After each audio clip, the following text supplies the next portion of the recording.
ஏன்னா நமக்கு தெரியாது எது நம்ம செய்யறோமோ அது திருப்பி நமக்கு கிடைச்சிரும். தெரிஞ்சாலுமே உயிரில்லாத தன்மை கூட எண்ணங்களால தாக்கம் பண்ண முடியுது. அந்த மாதிரி எத்தனையோ நடந்திருக்கு எனக்கே கூட. ஒரு மிஷின் கூட அந்த எண்ணங்களால தாக்கப்படுது. அந்த ஃப்ரீக்வன்சிக்கு அது கூட இருக்கு போல. ஏன்னா ஒரு விஷயத்த ஒருத்தருக்கு ஒரு மாதிரி இருக்கு, அதே விஷயம் இன்னொருத்தருக்கு வேற மாதிரி இருக்குன்னா அது அவங்க ரிலேட் பண்ணிக்கிறது. இப்போ ஒரு 10 ரூபாய் நிறைய பேர் அப்படிதான் இருப்பாங்க. அப்பா ஒரு பக்கம்னா பையன் ஒரு மூலையில இருப்பான். 2 பேருக்கு சம்பந்தமே இல்லாத மாதிரி இருக்கும். நான் நல்லா கவனிச்சு பாத்தீங்கன்னா அப்பாவோட மொத்த இதுவும் பையனுக்கு இருக்கும். இது 2 எண்டுன்னு நீங்க நினைக்கிறீங்க, அது ஒரே புயல் மையத்துல எதுவுமே இருக்காது, வேக்கம், ஒரு அசைவும் இருக்காது. ஆனா மொத்த அசைவுக்கான காரணமே அதுவாத்தான் இருக்கும். அந்த மாதிரி எல்லாருக்குள்ளயும் ஆண் தன்மையும் பெண் தன்மையும் இருக்கு இல்லையா? அது இருக்கும், மாத்த முடியாது. எனக்கு அப்படிலாம் இல்ல, நான் பியூர் அப்படியே நான் பெண் தான்.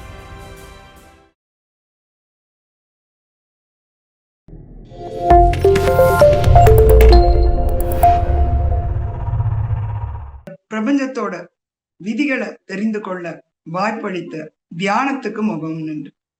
இந்த தியானத்தை தந்த நம்மளோட பத்ரிஜி அவர்களுக்கும் நன்றி. அடுத்து law of cause and effect. எல்லாரும் பயப்படுற ஒரு லா தான். ஏன்னா நமக்கு தெரியாது எது நம்ம செய்யறோமோ அது திருப்பி நமக்கு கிடைச்சிரும். தெரிஞ்சாலுமே எப்படியோ ஒரு விதத்துல செஞ்சிடறோம். ஏன்னா every action has equal and opposite reaction சொல்றாங்க. ஆனா ஆப்போசிட் ரியாக்ஷன் கூட இல்லையா, கூடையான்னு நினைப்பேன் நான். ஏன்னா எங்கேயோ ஒரு பட்டர்ஃபிளை இறக அமைச்சா இந்த பக்கம் சுனாமி வரும்னு சொன்னா அது ஈக்குவல் ஆக்ஷன் மாதிரி கூட தெரியலையே. ஒரு சின்ன விஷயம் பண்ணாலும் அது பெருசா கொடுக்குது அப்படின்னா நம்ம செய்யற விஷயத்துல நம்ம எவ்வளவு கவனமா இருக்கணும் இல்லையா? நல்லதா இருந்தா கூட நிறைய நல்லது வரப்போகுது, அப்படித்தானே எடுத்துக்கணும். நம்ம எதுக்கு எப்பவுமே நெகட்டிவா நினைக்கணும், ஏதோ தப்பு பண்ணிட்டா நிறைய எனக்கு வந்துருமோ, அப்படி இல்ல. அதனோட லாவ சொல்றாங்க. ஒரு காரியம் நடந்தா ஒரு காரியம் தான் இது விதி. அது நடந்தா கண்டிப்பா அதுக்கு ஒரு காரணம் இருக்கதான் செய்யும். செய்யாம எதுவும் நடக்க போறது இல்ல. நம்ம வீட்டுல கூட சொல்லுவாங்க, நான் கம்ப்யூட்டர் உபயோகிக்கும் போது நான் எதுவுமே தொடவே இல்லப்பா, அதுவா மாறிடுச்சு. அதுவா எப்படி மாறும்? நம்ம ஏதோ அங்க செய்யாம அது மாற போறதே இல்லை. ஏதோ ஒரு வகையில அது எண்ணங்களால கூட தாக்கம் பண்ண முடியுது. ஒரு உயிரில்லாத தன்மை கூட எண்ணங்களால தாக்கம் பண்ண முடியுது. அந்த மாதிரி எத்தனையோ நடந்திருக்கு எனக்கே கூட. ஒரு மிஷின் கூட அந்த எண்ணங்களால தாக்கப்படுது. அந்த ஃப்ரீக்வன்சிக்கு அது கூட இருக்கு போல. ஏன்னா அது இயல்பாவே இருக்கும், அதுக்கு தெரியுதோ தெரியலையோ. ஆனா நம்மளோட எண்ணங்களால அதை கூட தாக்கப்பட முடியுதுன்னா எல்லாத்துக்கும் காரணம் காரியம் இருக்கு. Cause and effect. இங்கதான் நம்ம கர்மான்னு சொல்றோம். ஆனா எனக்கு கர்மால எளிதா விடுபடலான்னு கூட ஒரு சமீபத்துல ஒரு கிளாஸ்ல தோண ஆரம்பிச்சது. கர்மான்றது ரொம்ப சாதாரண விஷயம் அப்படின்ற மாதிரி ஆயிடுச்சு. ஆனா காஸ் அண்ட் எஃபெக்ட் இருக்குன்றது பிரபஞ்சம் தான். அடுத்து லா ஆஃப் காம்பன்சேஷன். இது கேட்கும் எல்லாருக்கும் சந்தோஷமா இருக்கு. ஏன்னா எல்லாருக்கும் ஒரு காம்பன்சேஷன் கிடைச்சா ரொம்ப சந்தோஷம் தான் இல்லையா? எதெல்லாம் போகுதோ அது திருப்பி வந்துதான் ஆகும். அதுவும் காஸ் அண்ட் எஃபெக்ட் மாதிரி தான். ஆனா ஒரு காம்பன்சேஷன் நடக்குது. அதுக்கு எப்படி காம்பன்சேஷன்னா ஒரு தராசு மாதிரி நினைச்சுக்கோங்க, சமநிலைப்படுத்தும். இங்க ஒரு தராசு தட்டுல ஒண்ணு எடுத்தா இன்னொரு இடத்துல கொடுக்கணும், இல்லைன்னா எப்படி சமமா இருக்கும்? ஏன்னா உலகம் ஃபுல்லா, அந்த பிரபஞ்சம் ஃபுல்லா பேலன்ஸ்ல இருக்கு. பேலன்ஸ் தான் அது ஃபுல்லாவே. அதனாலதான் காட்டுக்குள்ள கூட அந்த இருக்கிற அனிமல்ஸ பார்க்கும்போது நமக்கு தெரிஞ்சிடும். மான்கள் எவ்வளவு இருக்கோ அதுக்கு ஏத்த மாதிரி புலி இருக்கும். புலி நிறைய இருந்து மான் குறைவா இருக்காது இல்லையே, அதுக்கு சாப்பாடு இருக்காது அப்போ. ஆனா புலி அளவுக்கு மான்களும் ஈக்குவலா இருந்ததுன்னு வச்சுக்கோங்க, மான்களே அழிஞ்சு போயிடும். மான்கள் அதிகமா இருக்கணும், புலி குறைவா இருக்கணும். மான்கள் ஏன் குறைக்கணும் கொஞ்சம்? ஏன்னா சும்மா விட்டா காடை அழிச்சு போயிடும். அப்பா எல்லாத்துக்கும் ஒரு பேலன்ஸ். இது ஒரு சின்ன விஷயம் நான் சொல்றேன். இது எல்லாத்துக்கும் ஒரு பேலன்ஸ் இருக்கு. அது ஒரு விதியில இயங்குது. நம்ம இங்க எடுத்து அதை கொடுத்துதான் ஆகணும். அப்படி பேலன்ஸ் பண்ணிக்கும். நமக்கு நினைப்போம், ஐயோ எனக்கு ரொம்ப தப்பு நடந்துருச்சுன்னு. அது எங்கேயோ ஒரு சரியானதை கொடுத்துருக்கு, அதனால அங்க நடக்குது. ஒரு வியாபாரம்னு எடுத்துக்கிட்டா அப்படிதானே. ஒருத்தருக்கு ரொம்ப லாபம்னா யாரோ ஒருத்தர் அங்க அப்ப நஷ்டப்பட்டு இருக்காங்கன்னு அர்த்தம். ஒரு லாட்டரி டிக்கெட் வாங்கினா என்ன, இத்தனை கோடி உங்களுக்கு வந்ததுன்னா எத்தனை பேர் காசு அதுல வந்திருக்கும். அப்ப அந்த மாதிரி ஒரு பேலன்ஸ் இல்லாம நமக்கே இங்க இருக்குன்னா ஒரு பிரபஞ்சத்துக்கு இல்லாம இருக்குமா? அது காம்பன்சேட் பண்ணிக்கும். அந்த பேலன்ஸ் நிலையில அதை வச்சுக்கும். நம்ம நினைக்கலாம் அதை ஏதோ தடுமாற வைக்கிறோம். அதெல்லாம் ஒரு துளி கூட நம்மளால எதுவுமே பண்ண முடியாது. நீங்க சுற்றுச்சூழல் தாக்கம் இவ்வளவு கெடுத்துட்டோம் வச்சுட்டோம், ஏன்னா இருக்கிறதுலே ரொம்ப ரொம்ப லேட்டஸ்ட் பிறவி மனுஷன். மனுஷன் இந்த பூமியை விட்டு ஒரு ஆள் கூட இல்லாம போயிட்டாங்கன்னா பூமி கொஞ்சம் கூட கவலைப்படாது. ஏன்னா மற்றதாவது அந்த பயோ சைக்கிள்ல இருக்குது. அது போனாதான் உண்மையில அந்த விடுபடுதல் தொடங்கும். ஆனா இங்க நம்ம பயோ சைக்கிளே இல்ல. அதை உடைக்கிறதுக்கு வேணா இருக்கும். அதனால நம்ம போயிட்டோம்னா உண்மையில அது பேலன்ஸ் ரொம்ப ஈஸியா வச்சுக்கும். எப்படி இருந்தாலுமே அந்த பேலன்ஸை நம்மளால தவற வைக்கலாம் முடியாது. வேணும்னா நம்மளை நீக்கிடும் அது. அதுதான் நடக்கும். வேற எதுவும் நடக்காது. அப்ப அந்த பேலன்ஸ் அதுக்கு இருக்கு. Compensation. The law of relativity அப்படிங்கிறாங்க. ரிலேட்டிவிட்டினா என்ன அப்படின்னா ஒரு கம்பாரிசன் இல்லாத ரிலேட்டிவிட்டி. ரிலேட்டிவிட்டினா நமக்கு தெரியும். ஒரு விஷயத்த ஒருத்தருக்கு ஒரு மாதிரி இருக்கு, அதே விஷயம் இன்னொருத்தருக்கு வேற மாதிரி இருக்குன்னா அது அவங்க ரிலேட்டிவ் பண்ணிக்கிறது தான், ரிலேட் பண்ணிக்கிறது. இப்போ ஒரு 10 ரூபாய் ஒரு பிச்சைக்காரனுக்கு கிடைக்குது, இல்ல $10 வச்சு ஒரு பிச்சைக்காரனுக்கு கிடைக்குது, இல்ல ஒரு $100 அவனுக்கு அது மிகப்பெரிய விஷயம். அதே ஒரு $100 ஒரு கோடீஸ்வரனுக்கு கிடைக்கும். டாலர் என்னமோ 100 தான், ஆனா கிடைக்கிற விஷயம் ஆளுங்களை வச்சுட்டு அங்க ரிலேட்டிவிட்டி மாறுது.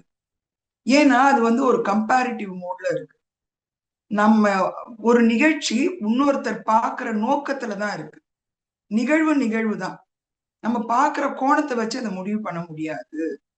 அதுதான் இந்த லா ஆஃப் ரிலேட்டிவிட்டி சொல்லுது. அதனால எதையுமே அப்படியே ஏற்றுக்கொள்ளுங்கள்ன்றாங்க. இந்த இடத்துல இந்த ஏற்றுக்கொள்ளுதல், இந்த ஏற்றுக்கொள்ளுதன்மை எப்பவுமே இருக்கணும். பிரபஞ்சத்தையும் ஏத்துக்கணும், நம்மளையும் ஏத்துக்கணும், அடுத்தவங்களையும் ஏத்துக்கணும். ஏத்துக்கலைனாலும் அதான் நடக்க போகுதுன்றது வேற விஷயம். ஏத்துக்கிட்டா நம்ம கொஞ்சம் ஆனந்தமா இருக்கும். இந்த லா ஆஃப் ரிலேட்டிவிட்டில இன்னொரு விஷயம் என்ன நமக்கு ஞாபகம் வச்சுக்கணும் அப்படின்னா, இந்த ஏத்துக்கொள்ற தன்மை நம்ம அந்த கம்பாரிசன் இல்லாம அந்த நிகழ்வுகளை அப்படியே பார்க்கக்கூடிய தன்மை எப்படி வரும்? இது நான் ஏற்கனவே சொன்னான்னு தெரியல. இந்த ஜென் தத்துவத்துல போனப்போ சொன்ன விஷயம் தான் எனக்கு ரொம்ப பிடிச்சிருந்தது. ஒரு உணவை மைண்ட்ஃபுல்லோட, நல்ல ஒரு மைண்ட்ஃபுல்னஸோட சாப்பிட்டா என்ன நடக்கும் அப்படின்னா, உணவு ரொம்ப ருசியா இருக்கும்னு நினைச்சேன். நானும் அப்படிதான் நினைச்சேன். அததான் பதிலாவும் சொன்னேன் அவர் கேட்டப்போ. ஆனா அவர் அப்படி இல்லைன்னு, உணவு ருசியே இருக்காதுன்னு. என்னடா அது, நம்ம ரொம்ப கவனத்தோட சாப்பிட்டா உணவு ருசியா தானே இருக்கணும் அப்படின்னா, உணவுக்குன்னு தனிப்பட்ட ருசி கிடையாது. ஏன்னா எனக்கு பிடிச்ச உணவு உனக்கு பிடிக்காது.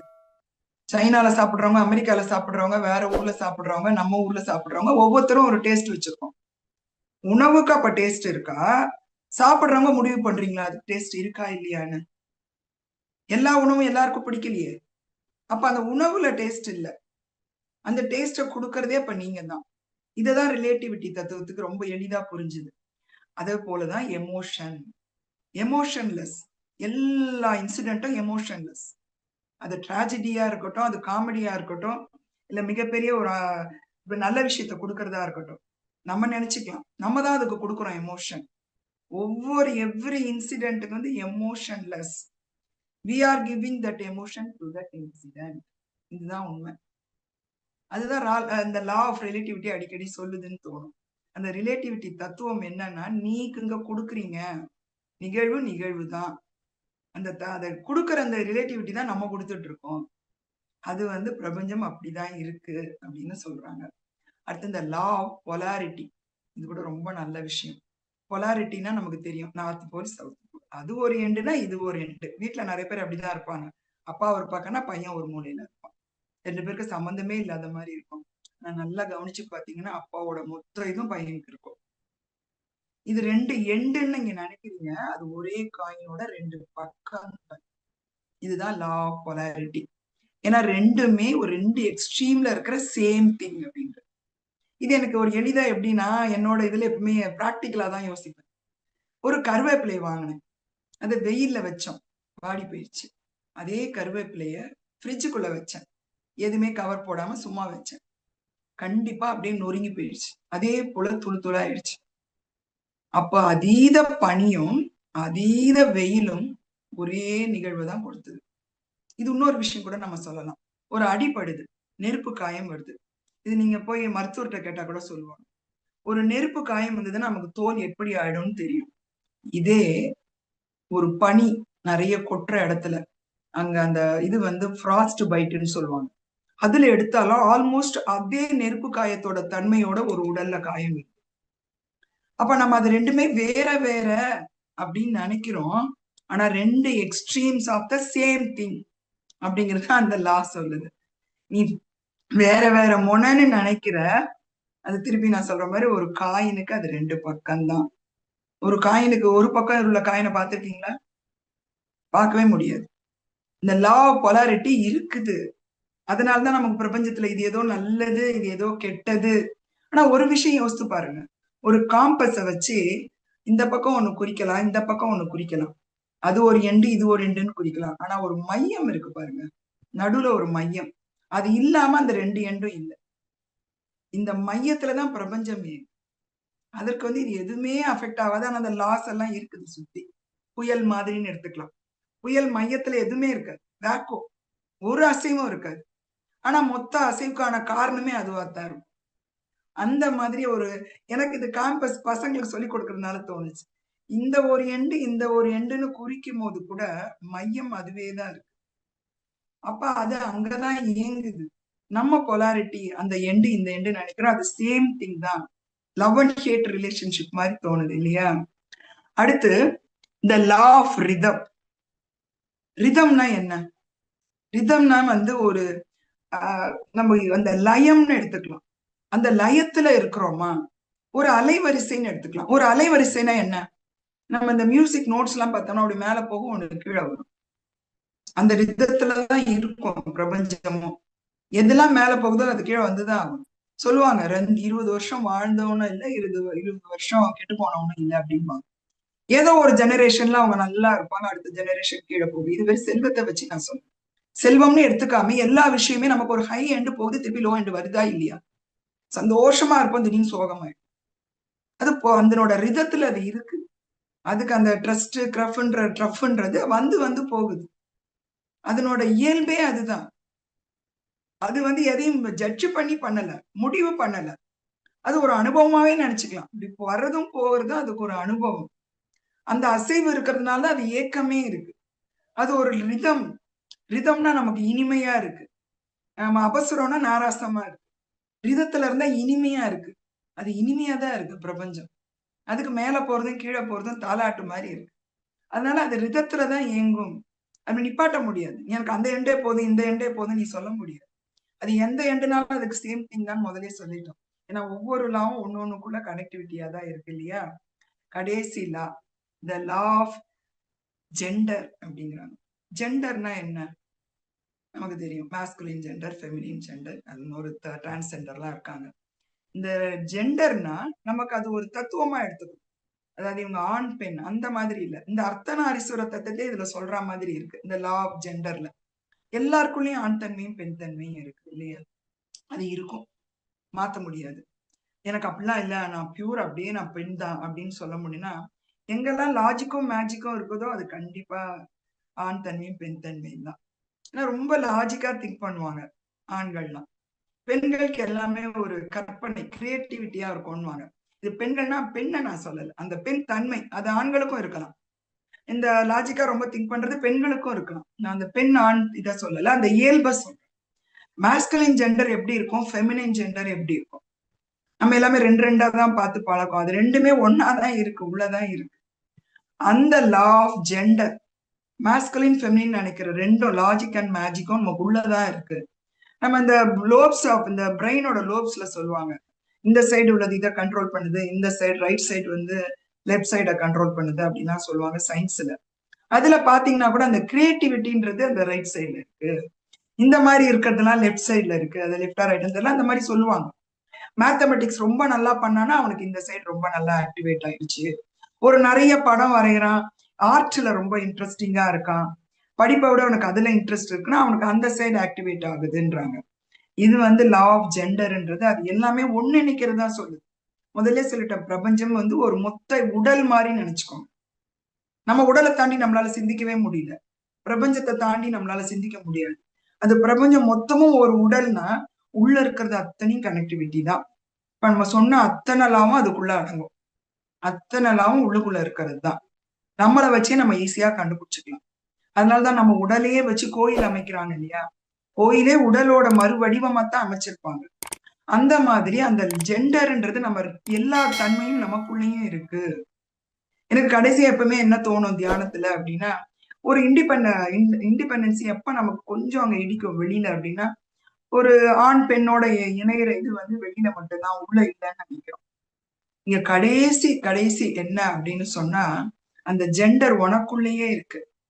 அங்கேயே நீ உள்ள இணைஞ்சுக்கலாம். உள்ள இருக்கிற ஆணும் பெண்ணும் இணையும் போது அந்த சிற்றின்பத்தோட பெரிய பேரின்பம் கிடைக்கும். அது என்ன ஆண் பெண்ணுன்னு தத்துவம் எடுத்துக்கிட்டோம்னா, வெளியில இருக்கிற பிரபஞ்சமும் நம்மளும் கூட எடுத்துக்கலாம். ஒரு விதை ஒரு ஆணுன்னு எடுத்துக்கிட்டா, மண்ண பெண்ணுன்னு எடுத்துக்கலாம். ரெண்டும் இணைஞ்சாதான் விதை வருது. அந்த மாதிரி நமக்குள்ள நம்ம இணையும் பொழுது உள்ள இருக்கிற அந்த ஆற்றலும், அதுதான் உள்ள இருக்கிறது வெளியில இருக்கிறது முதலே படிச்சிட்டோம். அந்த வெளியில இருக்கிறதும் உள்ள இருக்கிறதும் தடுக்கிறது எது? தடுக்குதுன்னு நம்ம நினைக்கிறது எது? நம்ம உடல் தான். அது ரெண்டும் இணைய விடாம ஒரு தடுக்கிற மாதிரி இருக்கு. ஆனா தியானம் பண்ணும் பொழுது அந்த தடுப்புன்றது ரொம்ப லைட் வெயிட் ஆயிடும். ஊடுருவக்கூடிய அளவுக்கு ஆயிடும். இந்த ஊடுருவக்கூடிய அளவுக்கு ஆகும்போது அது ரெண்டும் இணையறத நம்மளால உணர முடியும். அப்ப வரும் பாருங்க ஒரு பேரின்பம். அதுதான் இந்த லா ஆஃப் ஜெண்டர்ல எனக்கு தோணுச்சு. அந்த மாஸ்குலினும் ஃபெமினைனும் ஒண்ணா இருக்கிறது நமக்குள்ளேயும் இருக்கலாம். அது வெளியில இருந்து வந்து இணையறதையும் பார்க்கும் பொழுது, இங்கதான் இருக்கியான்னு தேடி வந்து அப்படி சேர்ற மாதிரி ஒரு ஆனந்தம். இதத்தான் பேரானந்தம்னு சொல்றாங்களான்னு தெரியல. இந்த 12 விதிகள எனக்கு புரிஞ்ச அளவுல, எனக்கு புரிஞ்ச வார்த்தைகள்ல நான் சொல்லியிருக்கேன். வாய்ப்பு குடுத்த மா சேனலுக்கு நன்றி மாஸ்டர்ஸ்.